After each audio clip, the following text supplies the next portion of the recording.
علیکم، آپ دیکھ رہے ہیں ایوری ڈے اسلام چینل۔ اصحاب فیل اور لشکر ابابیل کا واقعہ۔ آج میں آپ کے سامنے جو واقعہ بیان کرنے جا رہی ہوں، یہ حضرت محمد صلی اللہ علیہ وآلہ وسلم کی ولادت سے پہلے کا واقعہ ہے کہ جب یمن کا بادشاہ ابرہہ خانہ کعبہ کو ڈھانے کے لیے ایک بڑی فوج لے کر گیا تھا، اور اس کا مقابلہ کس سے ہوا تھا اور اس کا کیا حال ہوا۔ آئے ویڈیو کی جانب بڑھتے ہیں۔ یمن حبشہ کا بادشاہ ابرہہ تھا۔ اس نے شہر صنع میں ایک گرجا گھر بنایا تھا۔ اس کی خواہش تھی کہ حج کرنے والے حج کرنے کے بجائے صنع میں آئیں اور اسی گرجا گھر کا طواف کریں اور یہی حج کا میلہ ہوا کرے۔ عرب خصوصاً قریشوں کو یہ بات بہت شاکر گزری۔ چنانچہ قریش کے قبیلہ بنو کنانہ کے ایک شخص نے آپے سے باہر ہو کر صنع کا سفر کیا اور ابرہہ کے گرجا گھر میں داخل ہو کر پیشاب پخانہ کر دیا اور اس کے در و دیوار کو نجاست سے آلودہ کر ڈالا۔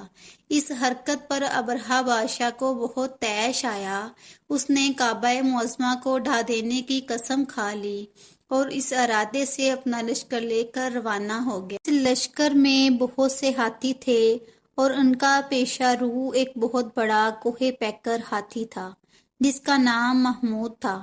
ابرہہ نے اپنی فوج لے کر مکہ مکرمہ پر چڑھائی کر دی اور اہل مکہ کے سب جانوروں کو اپنے قبضے میں لے لیا، جس میں عبد المطلب کے اونٹ بھی تھے۔ یہی عبد المطلب جو ہمارے حضور خاتم النبیین صلی اللہ علیہ وآلہ وسلم کے دادا ہیں، خانہ کعبہ کے متولی اور اہل مکہ کے سردار تھے۔ یہ بہت ہی روپدار اور نہایت ہی جسیم و باشکوہ آدمی تھے۔ یہ ابرہہ کے پاس آئے۔ ابرہہ نے ان کی بہت تعظیم کی اور آنے کا مقصد پوچھا تو آپ نے فرمایا کہ تم میرے اونٹوں کو مجھے واپس دو۔ یہ سن کر ابرہہ نے کہا، مجھے بڑا تعجب ہو رہا ہے کہ میں تو تمہارے کعبے کو ڈھانے کے لیے فوج لے کر آیا ہوں، جو تمہارا اور تمہارے باپ دادا کا ایک بہت مقدس اور محترم مقام ہے۔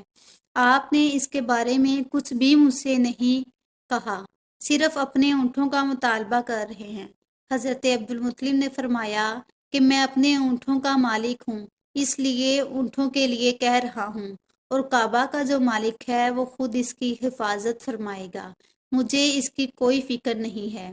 ابرہہ آپ کے اونٹوں کو واپس کر دیا۔ پھر آپ نے قریش سے فرمایا کہ تم لوگ پہاڑوں کی گھاٹیوں اور چوٹیوں پر پناہ گزیر ہو جاؤ۔ چنانچہ قریش نے آپ کے مشورہ پر عمل کیا۔ اس کے بعد حضرت عبد المطلب نے کعبہ کا دروازہ پکڑ کر بارگاہ الہی میں کعبہ کی حفاظت کے لیے خوب رو رو کر دعائیں مانگی اور دعا سے فارغ ہو کر خود بھی پہاڑ کی چوٹی پر چڑھ گئے۔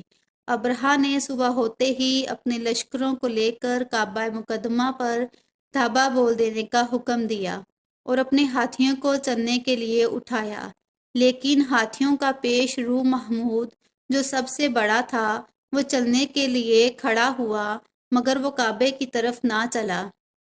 جس طرف اس کو چلاتے تھے وہ چلتا تھا، مگر کعبہ مکرمہ کی طرف چلاتے تھے تو وہ نہیں چلتا تھا اور وہ بیٹھ جاتا تھا۔ اتنے میں اللہ تعالیٰ نے سمندر کی جانب سے پرندوں کا لشکر بھیج دیا اور ہر پرندے کے پاس 3 کنکریاں تھیں، 2 پنجوں میں اور 1 چونچ میں۔ ابابیلوں کے اس لشکر نے ابرہہ کی فوج پر اس زور کی سنگباری کی کہ ابرہہ کی فوج بدحواس بھاگنے لگی، مگر کنکریاں تو چھوٹی چھوٹی تھیں، لیکن وہ قہر الہی کے پتھر تھے۔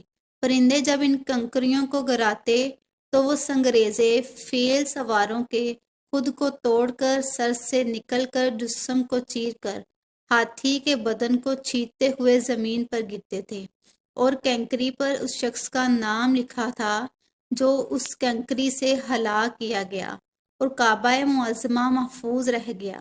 یہ واقعہ جس سال وقوع پذیر ہوا اس سال کو اہل عرب عام الفیل یعنی ہاتھی والا سال کہنے لگے۔ اس واقعے سے 50 روز کے بعد حضور سید عالم صلی اللہ علیہ وآلہ وسلم کی ولادت ہوئی۔ اس واقعے کو اللہ تعالیٰ نے قرآن مجید میں بیان کرتے ہوئے ایک سورت نازل فرمائی جس کا نام ہی سورہ فیل ہے، جس کا ترجمہ اے محبوب کیا تم نے نہیں دیکھا تمہارے رب نے ان ہاتھی والوں کا کیا حال کیا، ان کا داؤ تباہی میں نہ ڈالا اور ان پر پرندوں کی ٹکڑیاں بھیجی کہ انہیں کنکر کے پتھروں سے مارتے تو انہیں ہلاک کر ڈالا جیسے کھائی کھیتی کے پتے۔ ناظرین، اس طرح اللہ تعالیٰ نے قرآن مجید کی حفاظت کا بھی ذمہ خود لے رکھا ہے اور بیت اللہ کا بھی۔ ان دونوں چیزوں کو کوئی بھی چیز صفائی ہستی سے نہیں مٹا سکتی۔ مزید اسلامک ویڈیوز دیکھنے کے لیے ہمارے چینل کو سبسکرائب کریں اور گھنٹی کے بٹن کو لازمی پریس کر دیں۔ جزاک اللہ۔